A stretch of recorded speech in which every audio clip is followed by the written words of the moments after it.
My name is Kennedy Sutton, and I'm a freshman at Alma College, and I'm interested in pursuing elementary special education. So to start off, when we're looking at criterion reference tests, those are tests that compare a student's performance against a specific standard. And so like an example of those would be multiple choice, true, false, matching, things that have a definite answer.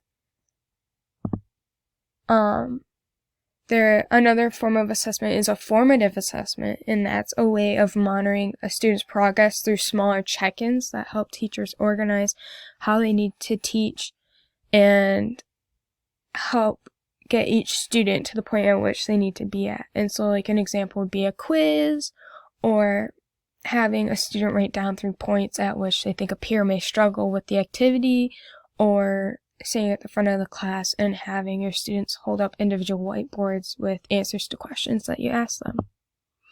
And then there are also summative assessments, which are tests that document performance at the end of a specific time period and generally measure quantity.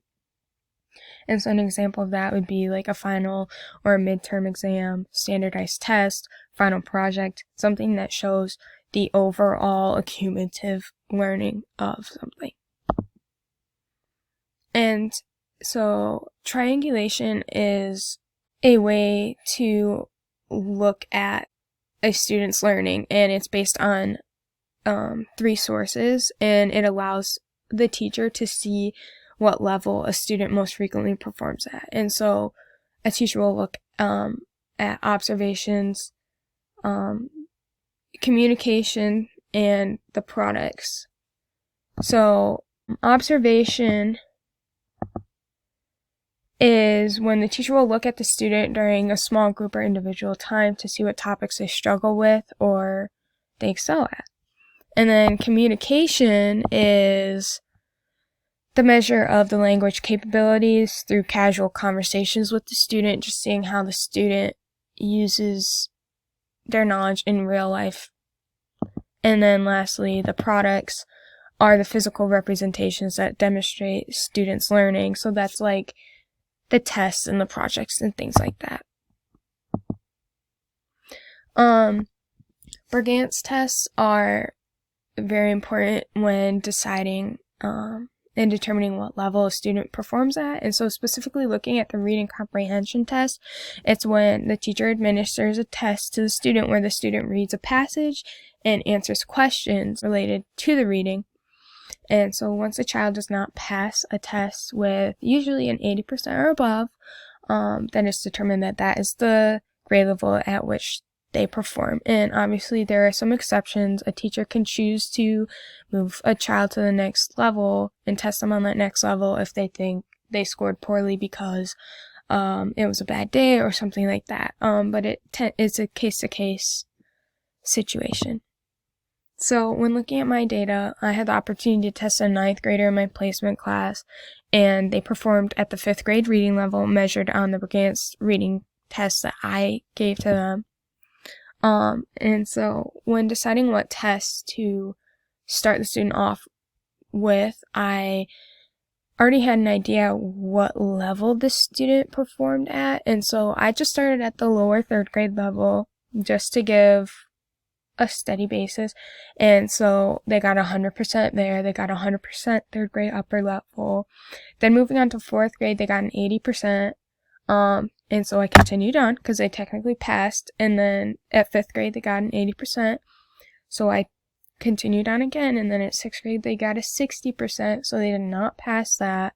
And I could tell they're struggling. So I decided not to go on further because, I was able to determine that 5th grade level is probably the level at which they best perform. And so this was useful when planning because I was able to observe the areas in which they struggled while administering the test, and then I can focus on those areas in the class to increase their skill level. And so when I was choosing like a little mini lesson, I decided it would be best, after looking on Reading A to Z, to get a book for this student to help them grow their reading skills, and I chose a topic that interests the student because then they're more likely to engage with it.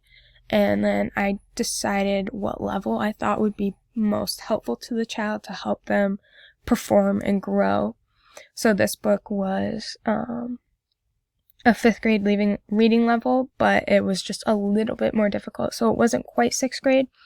And I did that because I thought this student would be able to perform well.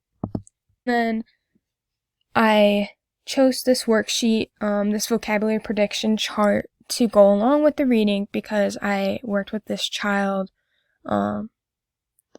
throughout class, and I most of the time helped them on their vocabulary quizzes, so I knew that that was something that they needed to work on because it wasn't one of their strengths.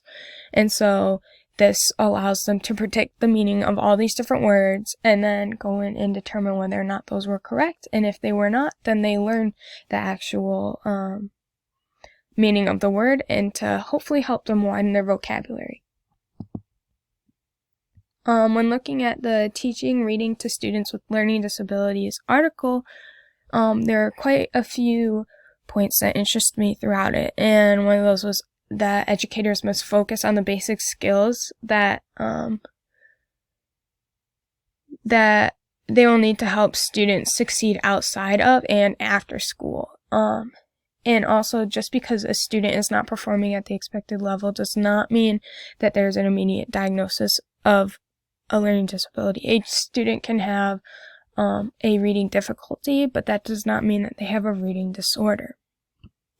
Also, educators need to keep in mind the behaviors of the student with the learning disability that they're working with. So some students show more internal behavior, such as like they are quiet, they are timid, they don't answer because they don't want to draw attention to themselves, whereas some are very external with that and they are loud and jittery and energetic and things like that. So an educator has to make accommodations to how that student performs in the classroom.